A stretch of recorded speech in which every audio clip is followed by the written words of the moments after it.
เพิ่นเอาเวลาบ่ได้เลยบ่าย2:42 นาทีแล้วก่อนเดินทางกลับศรีราชาอีหลาเอ้ยไปพามาทุกข์มายากบ่ปาดแต่งกับลูกสาวเพิ่นพาลูกสาวเพิ่นมาเฮ็ดสวนยางหน้าแล้งก็ต้องให้น้ำโอ้ย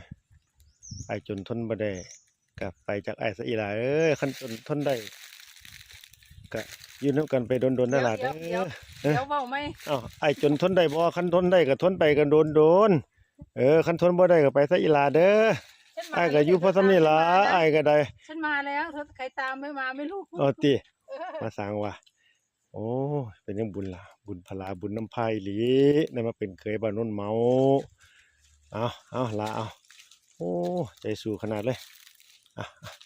เป็นยังบุญแล้วน้ำสวนยางนาแรงแรงหลาย